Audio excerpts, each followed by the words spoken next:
Yeah, and it's tough because now the expectation of content I feel like is so much higher. Yeah. Because everybody's fucking done everything, right? Yeah. And you've already posted like all your best angles, all this shit, all the stuff that like came to mind. So now it's like, and that's where I was with the Ignite subs. I felt like I had to like top what I had done, you know? Yeah. And so when you get in that mindset, it's kind of like, it sucks because then it's like you constantly like upping the bar for yourself.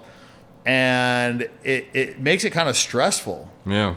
Because like then if you post some shit that's like not as good as your last thing, then it's like almost like your shit's declining. I've like seen guys get in their head about this stuff.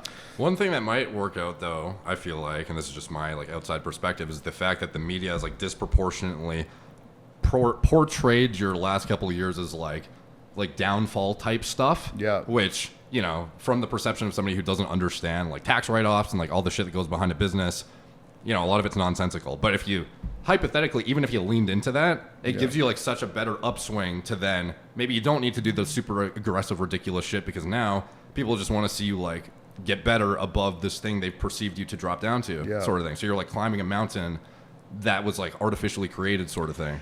Yeah, it was a crazy thing, dude. It was like really like while I was writing this book, like I got all this like shitty press and because like, and it was mostly like YouTube stuff. And because like the YouTube videos did so fucking well, then all these other fucking idiots that didn't even know who I was, like were doing their version of that. Yeah. And it was like, people were really interested in what I was doing. And I wasn't really posting a lot because I was focused on the book and like negative stuff always does well. Yeah.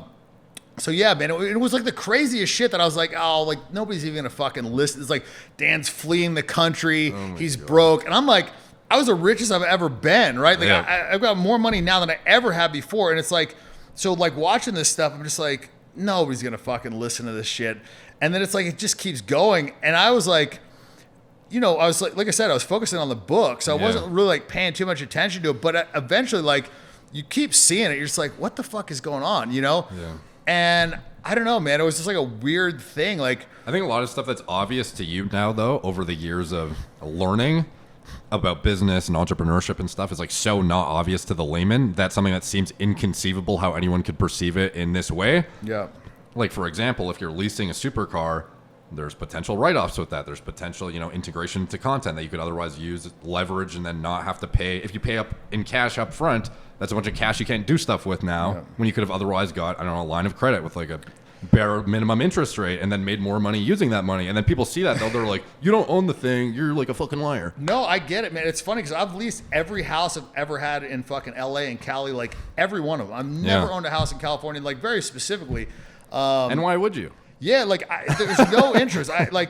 But I've owned every fucking car. I own my fucking jet, which I bought like fucking almost 10 years ago. You know what I mean? Like I own all my shit. I own this house. Like everything's free and clear. I have literally zero debt. So it's just like funny, man. Like, being worth like $350 million, having people be like, oh, he's broke, he's in debt. I'm like, I literally don't owe one fucking dollar. But even if you did, I don't think that's necessarily a bad thing if it's smartly, I just haven't. Like, it's fine. Like, there's a lot of guys that I know that are like super fucking leveraged. Yeah.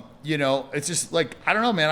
I wasn't. It's not bad to be. I don't really care. But it was just funny because like literally everything I was getting shit for, like not one thing of it was true. Yeah. Which is like really, other than like Ignite losing $50 million, but like, dude, I think we're going to make that in the fucking fourth quarter alone in sales. Like, I think we're going to do like that much in sales. Like, we've already predicted it, like we beat our entire third quarter in the first month. And we said like, our fourth quarter should beat every single fucking quarter before that, like all three previous quarters.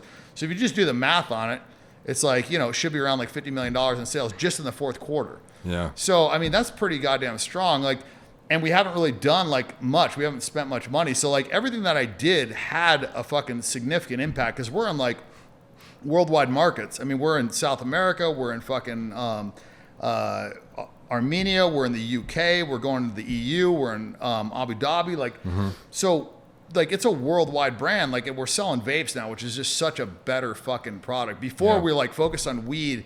And it's like, man, it was like dropping a bomb on an atomic bomb on a fucking anthill, because I'm like, we're literally in like 2 states selling weed, and I'm like broadcasting to fucking 70 million people would see this fucking thing. I can show you the analytics on like the post, right? 70 million people are seeing it, but like of those, like 500,000 could actually buy the product, you know? So and it's then like, your customer service is inundated with people who are like, why can't I buy it? And blah, blah, blah. yeah, it was brutal, man. It was just like a bad market. Like nobody's making money in weed because like to compete with the black market stuff, like they're not paying taxes. They're selling direct to the consumer. It's like, there's just a whole bunch of reasons. But yeah, we actually pulled completely out of weed. So we're focused like completely on nicotine vape. And, you know, we're doing the alcohol and other stuff, but the nicotine vape is like 95% of our fucking sales right now. Do you use that like quite often yourself daily, or how? Do I use what? The nicotine vape yourself for? So I got like pretty addicted to it, just like trying the new flavors. Yeah. But that's tough. Like even when I'm sampling energy, like pre-workout formulas and stuff, you end up like, oh shit, I accidentally ingested 900 milligrams of caffeine over the course of the day. Yeah, dude, I got myself addicted to vapes, and then I was like, and then I kicked it. But yeah, it was a thing, man, because I'd never vaped before. I never smoked cigarettes, none of that stuff. But for me, I always saw vape as like a massive fucking, you know, positive alternative to smoking cigarettes. Like nobody around you has to smell that shit. You don't get the tar, the carcinogens in your fucking lungs. Like it's just so much healthier, so much better. And it just, you know, to me, I just looked at it like a, you know, great alternative to cigarettes. So now we're doing like the vapes, and we're also doing the CBD in the vapes. So like this is CBD, you know, so it's like same device, but like you can smoke, you know, CBD and just, you know, it's kind of more of a fucking, you know, that's obviously the best way to quit cigarettes. But some people need that nicotine, you know, to like bridge off. I think there's like a negative stigma around nicotine too, just based on like the addictive properties. But if you actually look at it in the literature, it's like completely... Like it's very, very neuroprotective. Like you'll actually find people who are addicted to cigarettes, although they get cancer easier, they'll have like far less likelihood of Alzheimer's and things like that are like neurodegenerative from the nicotine actually activates receptors in your brain that are like pro-cognitive health. So if you eliminate the carcinogenic component, you just have the nicotine and you use it in like a reasonable quantity, it could be like a nootropic, cognitive enhancing, neuroprotective, has like a myriad of health benefits that people just like don't think about because they're like, oh, addictive. Yeah, they get kind of swept under the rug. Like I know a lot of like lawyers that'll like shoot the nicotine under the tongue before they go in. Like I know a lot of people that do it. So there, you know, I'm sure there's benefits to it. For me, it's like I try and put as little drugs in my body as I can. I mean, I know it's like contrary to like, you know, popular belief. I mean, you know, like obviously I fucking shoot tests and whatever. HRT though. Yeah. I mean, and I've done like higher doses, you know, and I've done like your most aggressive cycle is not that aggressive though.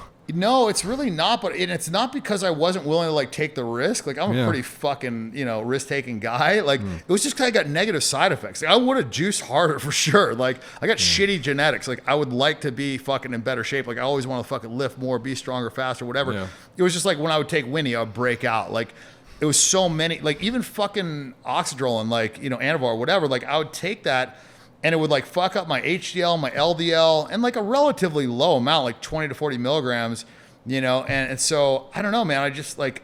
You ever take Tren?